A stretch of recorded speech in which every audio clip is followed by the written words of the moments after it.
Yes people, what is good? I am BA, back once again with another reaction in the Fargo series. This is episode 4 of season 2 and it is called Fear and Trembling.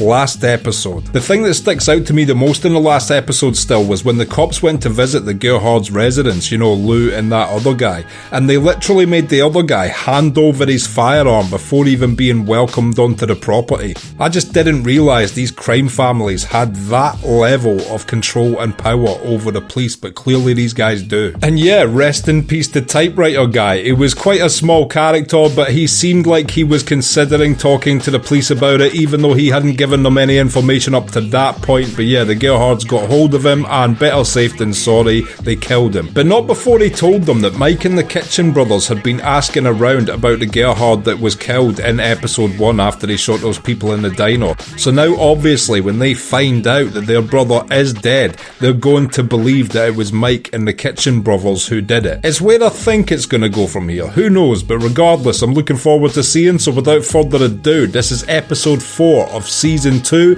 Fear and Trembling. Let's check it out and see what it's saying to it. You know, there was someone in my comments that was like, I never watched this show because of the text at the start saying it's a true story when it's not. And I thought, oh, that's an interesting reason not to like the show. But then one of my friends I'm watching this with in real life, we were watching an episode the other day, and out the corner of my ear all I heard was, I don't like that. And I was like, what? And they were like, they keep saying it's a true story. It's obviously not a true story. So this is a real phenomenon that more than one person has while watching this show. Me personally, I couldn't give a fuck. I know it's an artistic choice. But yeah, I feel sorry for the people out there that lets that dampen their experience a little bit. Needless to say, my friend got slapped and put in a wood chipper. It wasn't turned on, but he shat himself. Then I turned it on and the shit and blood just went everywhere. Dad, like the heads of Easter Island. What? Not a sound. This must be a flashback if we're seeing the dad still in good health. Cheech says we're going to the moon. I told him don't be stupid. We got too many gooks to kill.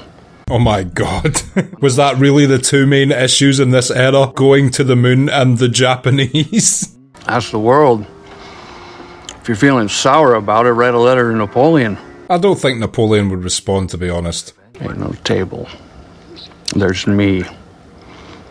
Everybody else sits on the floor. This guy must be powerful to say that, because you're not going to earn loyalty from your soldiers treating everyone like shit.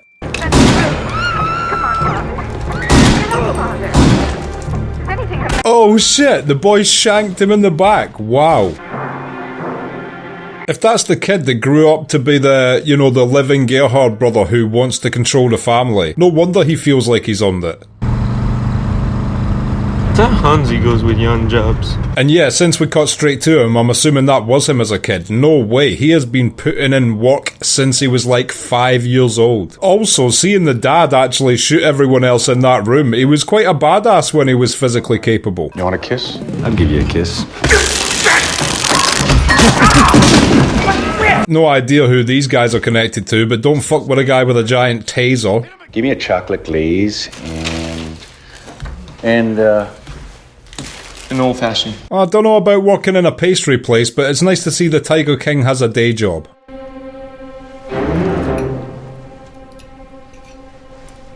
I love those split cuts they're using this season. It lets you intake multiple pieces of information at once that doesn't require your full attention. It's a good use of it. He thought a few weeks of chemo, and well, he thought she'd be out of the woods. Please tell me that's the case. I plead for this woman's safety every episode, I'm aware, but yeah, this sucks. Let's call it Xanadu. Is that its name? No, that's just what they're calling it for the trial. I wonder what drug it actually is, and if it passed the trial stage. It has to be judged against an equal number of patients that are not getting the drug. Oh, it's like a Smartie.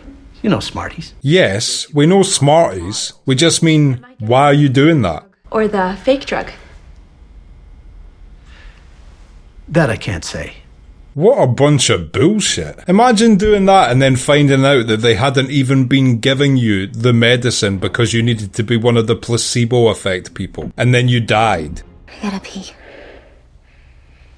Oh, sure. Oh. Jesus Christ, Todd, get off the poor woman. We have 2 Let's say a boy and a girl. They are trying really hard to just move past the whole we've murdered someone and chopped up their body to get rid of it thing, aren't they? I suppose that's what you would have to do to move on with your life. Is that what serial killers do? Next day's just normal again? Knitting class or... It's not a knitting class. It's gonna help me reach my full potential. Yeah, I don't know if the knitting class is a key component to the future, but if it makes her happy, fuck it. You don't want her hitting any more people in cars, keep her happy. Now we got all that mess cleaned up. Today's the first day of the rest of our lives. Yeah, I guess now that the body's disposed of and they've came up with that ulterior car crash idea, they must feel like a huge weight's been lifted off their shoulders. However, I predict it may be short-lived.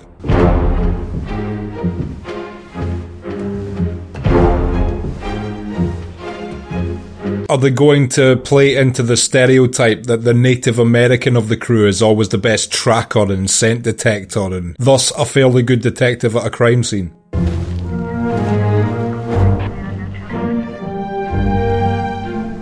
Well, they kind of played on the stereotype, but they didn't give it overkill. He didn't like dab his fingers in shit and taste it on his tongue then Gerhardt shit.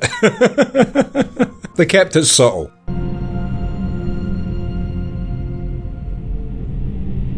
That's kind of crazy. He's looking up to the tree where the shoe was hanging. What would even give him the sense that's where a shoe was, if that's what he was just doing? It's like he knew something ended up there.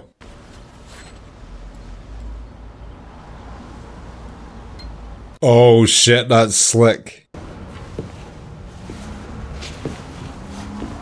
He is genuinely as good as the police. That was some smooth detective work. And now he is right on the trail of Todd and his wife. That's, like I said, what's for sale's outside. Instantly getting the address off the insurance information. Now you got me thinking you're up to some shady doings, mister. And, alright. Yeah, you better cough up that location, Mr. Mechanic. The heat, the bugs. Do you miss it? God, no. It's this quiet I can't get used to, this... I've lived in noisy places and went back to quiet places. It is really jarring at first, especially the way everyone stares at you in a small place, and in a giant place, everyone minds their business. You feel so confrontational with all the stares you get. Moving through the earth like a rat. You gotta push your faces down into the dirt so they don't scream and wake the others. Well, if he didn't give him the address before that fucking terrifying speech, he's definitely gonna give him one now. You seemed real angry. Yeah, I got that part. Any other Einstein insights you can share with me? This guy looks like they're trying to remake Grease with a low budget in an Amish community.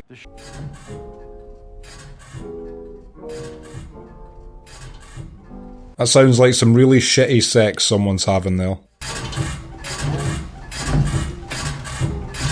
Oh wait, it's picking up, it just had a slow build. This person understands rhythm and tempo. Of course it was Mike. This episode has all the stereotypes in it. You got that bump then? Is that the Gerhard's daughter? Word your family's gonna go the wrong way on this thing. Floyd's smart. She'll take the money. Yes it is. Oh shit. This is just yet another layer to the way it could get messy. I miss the 60s. Wake up one day, decide you want to call yourself Flower Rain Blossom. You just call yourself Flower Rain Blossom. That never went away. That is very much still alive. You know what happened to Flower Rain Blossom? She's on methadone in Bismarck. Yeah, probably true. I'm sure a lot of that 60s hippie era were fucked up later in life. He shot a judge, I heard. So he's either hiding out now or dead. Mike anticipated quite quickly that he might be dead. Probably not in the way Mike thinks, but yes, he is right. We had fun, darling. All I know is I can still feel your finger in my ass.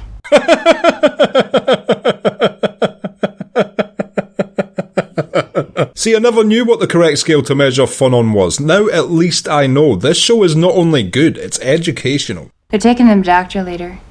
See if they can stop the drooling. Is that right? Which doctor? This chick needs to be careful though, man. She is just giving Mike all the information he needs to plan his next move. She's basically being a traitor. I don't give a fuck, like, fair play if they just wanted to hook up and fuck or whatever, but he's obviously probing her for intel to help his family destroy her family, and she's just happily passing it over. Thought I'd take Molly ice fishing this weekend. Bring something more than just jerky. Even the mention of Molly Solverson, what a fucking character she was. I miss you, Molly. Should I be, treating you any different? Please don't. I would want the same thing. If I was dying of a terminal illness and my friends were acting different, I'd be like, please, please cut that out. Let's just have fun with the time I have left like we always did, instead of it feeling like we're already in a funeral proceeding. Except my female friends, if they was like, is there any way we can treat you differently at all? I'd be like, yeah, just blowjobs on tap. Everything else same as normal. Just infinite blowjobs. Thanks. You're a good friend. You're a good friend. There's a trial, clinical, new drug, so we signed up for that. I hope Lou goes in blasting if these doctors don't give his wife the real pill. Found him out here in the bay. Looking over Ed's car, seemed real interested.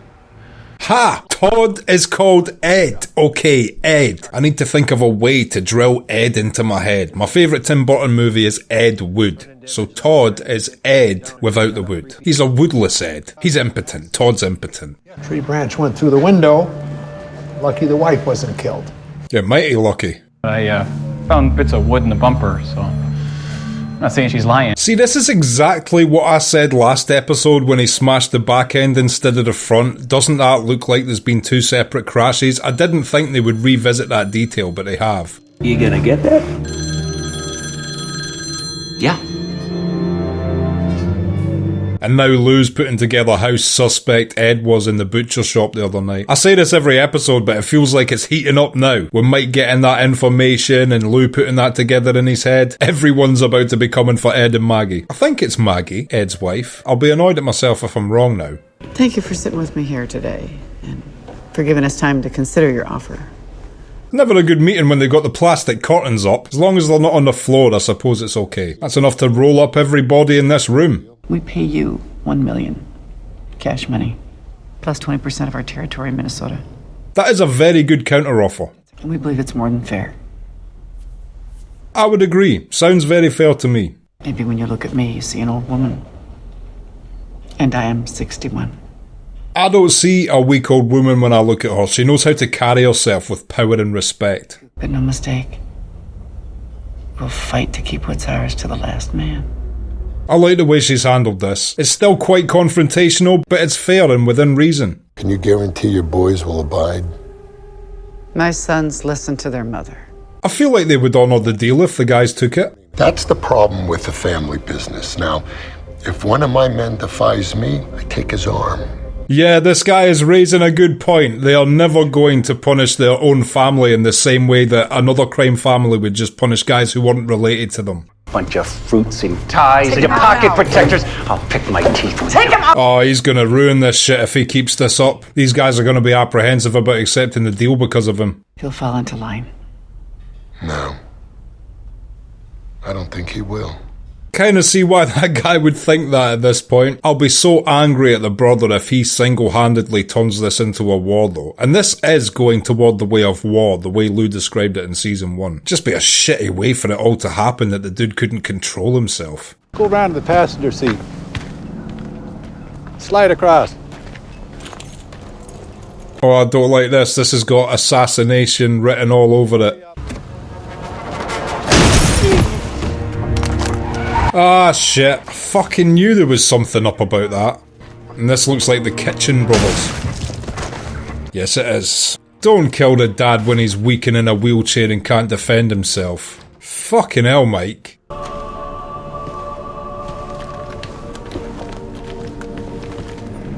Wow. Well, at least they left him alive, but that's so fucked up to even do that around this guy when he is zero physical threat and zero control anymore. Anything other than unconditional surrender, and we'll wipe every last Gerhardt off the face of the earth. Holy shit. Holy shit. Now, I wonder if this would have happened the same way if it wasn't for the brother throwing a little tantrum there. And side note, this is the daughter's fault completely by giving Mike the information as to where they were taking the father that night. She was almost directly responsible for his death. If Mike wanted to kill him in that moment, it would have been a piece of cake. He left him alive more as a symbol, I guess, that they could kill everyone around him. There's this other buyer. He offered more than you, and well, I'm moving to Florida, so... But no. Damn, he's selling the butcher shop to someone else. Friday. if you don't got the money, I'll go ahead and sell to him, the other buyer. At least the guy's giving him a fair time. At first I thought the guy was lying about the check bouncing just so he could sell to the highest bidder, but he seems to be genuinely giving Ed the time he needs to get the money together. Poor Ed would be lost without the butcher shop. Where's he going to chop up his bodies then? We talked about this. Yeah, didn't we talk about this? That woman is so fucking nosy. I wrote a check for the down payment. And now I'm hearing... Han. Has she been spending his money, maybe? Insufficient funds. We talked about this. Ah, shit. I feel bad for him. All joking aside, he was hanging his hat on this butcher shop. He'll be lost without this.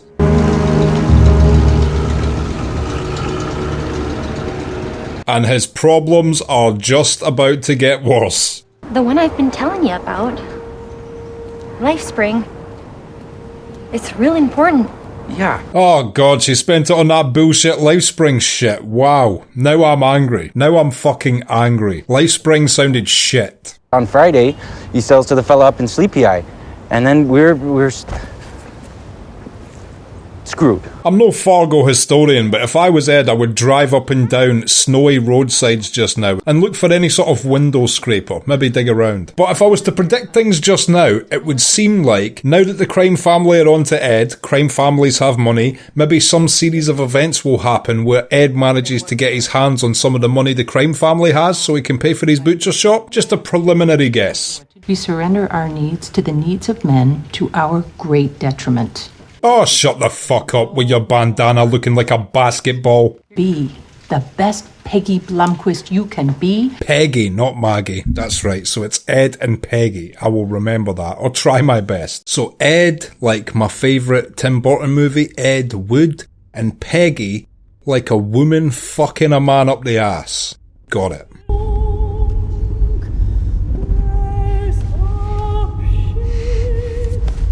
I really actually am starting to sympathise with this family. They clearly lose this. It's not the Gerhards who are still in control in season 1 and just feels like the walls are closing in on them right now. They've already lost 4 or 5 people, maybe 3-4 people, but they've lost bodies already. And the Kansas mob still haven't lost a single individual. They're already losing this war and it's not even a war yet.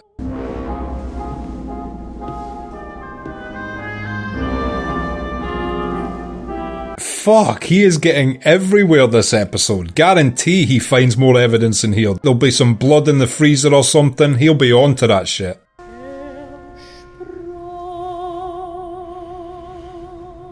Oh no, they've even done the smelling a sample tracking thing now. This is a full Native American stereotype at this point. Can't wait till he confronts Ed with his tomahawk. Ed's about to get scalped. What the fuck is that? Oh, it's his belt buckle. Fuck. And there was me complimenting Ed and Peggy last episode on their cover-up, but this guy has just ran through it like a hot knife through butter. And he seems like one of the most dangerous members of the Gerhard family. You know, the strong, silent type. They're the ones you gotta watch. You need to invite me in.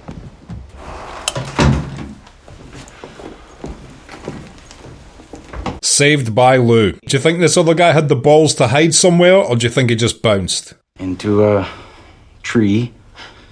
Lucky Peggy wasn't killed, you know.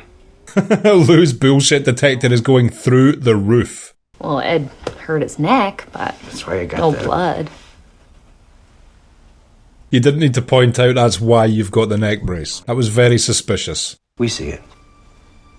The rest of us. And we lie. This is as forward a speech as Lou can basically give these guys. He said, look, it's drastically obvious to everyone else here that you're hiding something. Level with me. Ed wasn't even speeding. That man you hit, his name was Ry Gerhardt. Hit a tree, we told you. Oh shit, he's not even putting up with our story anymore. Gerhardt. And his family hurts people for money. It's a broad description, but fairly accurate. You panicked, you maybe covered it up. Now's the time to say. Right now. Because we can still fix this. It's tough because if they talk to Lou, he will help protect them, but he's still going to hold them accountable for chopping up a fucking body and disposing of a body. They're looking at some good jail time just for those crimes. We're asking you to leave. Is that true, Ed? Ed. You know, Lou, that's probably for the best, yeah. Of course he was going to side with Peggy. She controls this relationship. Do yourself a favor. Lock the door. I do feel like Lou was coming to these guys with the best intentions. He wasn't trying to pin nothing on them. He was being serious. Like, you guys are in danger. You better start getting on the same page with me. And they just refused that help. Now they're going to be sleeping with one eye open.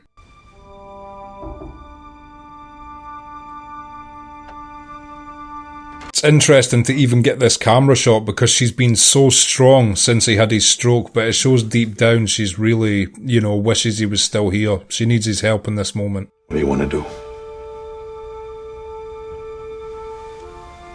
She already knows what her husband would do. He would be completely ruthless, and I feel like this is the point where they're just going to have to be that way back. It was a direct fuck you by the Kansas crew, killing those people around the dad of the family. There's no other way around it. You can't take that on the chin. It's war. Yeah, to be expected. Seriously, how else were you going to take this as a crime family? They've just shot everyone around your hierarch just to send a message. You have to send a message back. Oh, if these are the placebo, I am going to personally execute this doctor. You should go back to bed, huh? You expecting someone? Not really. Couldn't sleep. What is this thing Lou does when he's sitting outside all night with the rope? He did the exact same thing while he was guarding Molly in season 1. You should go into bed. I'm gonna sit out here for a while. Make sure we're, I don't know, safe. It's cool we're seeing this scene after it being foreshadowed in season 1. There's not even any imminent danger towards Lou or his wife, so I guess he's just taking the approach of better safe than sorry. Okay, and that was episode 4 of season 2 of Fargo, Fear and Trembling, and I will be back in just a minute with my thoughts on that. So, Fear and Trembling, what did I think of that? It's such a well written episode from start to finish. I feel like the Kansas crew at first seemed very logical and professional and by the numbers as an outfit, but the fact that they got an incredibly fair counteroffer from the Gerhardt mother and then still decided to shoot everyone around the father and just leave him there as a message, and then snub the offer and offer them $2 million less. How do you treat that in any other way other than a fuck you, we're taking over whether you like it or not? So I'm completely not mad at the mother by the end of the episode deciding that it is war. What worries me is I truly think this Kansas crew is more serious when it comes to just muscle and firepower, and I'm assuming this was the Kansas crew we were following in season 1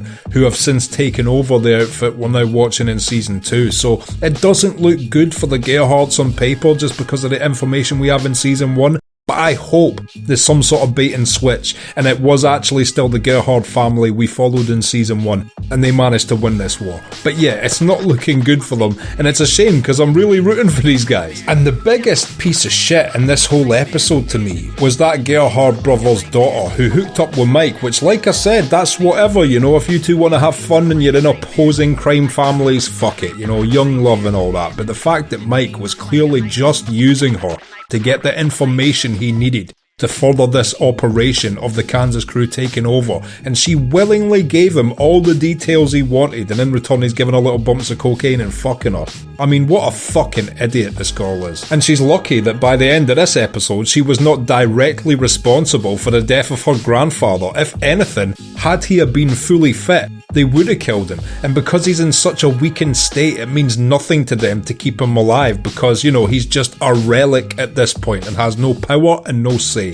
So it's more disrespect to shoot everyone around him looking after him and then leaving him sat there to be found. Like, we could have killed him, we left him alive, enjoy your vegetable grandfather. So yeah, fuck that bitch. And then we saw the Native American guy just go on an absolute detective mission this episode, starting at the crime scene, leading to Ed at his work, and then their garage where he found the belt buckle in the fireplace, definitive proof that is the last place that Gerhardt's son was before he was killed. And then just as he was about to confront Ed, Lou shows up and breaks it down to them like, look, I've looked over your car, I know you are bullshitting me, get on the same page with me right now and I will help protect you.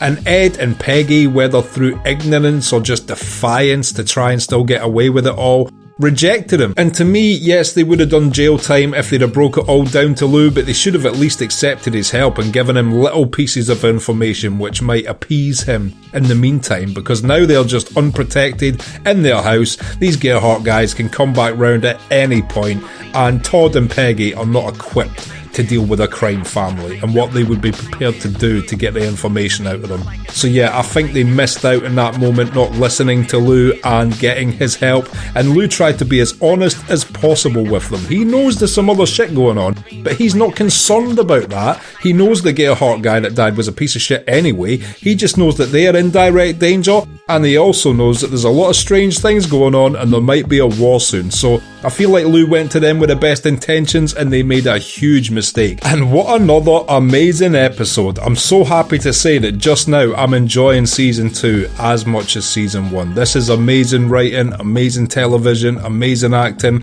and I cannot wait to see next week's episode. If you've liked this video, click like, subscribe to the channel to see more videos like this, ring the bell to be notified as to when they drop. If there's anything you want to talk about, comment down below, and share this around to anyone you think might appreciate it or want to watch these reactions along with us. My Patreon link is down in the description. If you become a patron, you get access to my blog, you get access to these reactions I put on YouTube a month and a half in advance, and you also get access to full-length versions of everything I react to. So consider becoming a patron, it helps me and my channel out so much, and until next time, I have been BA, peace.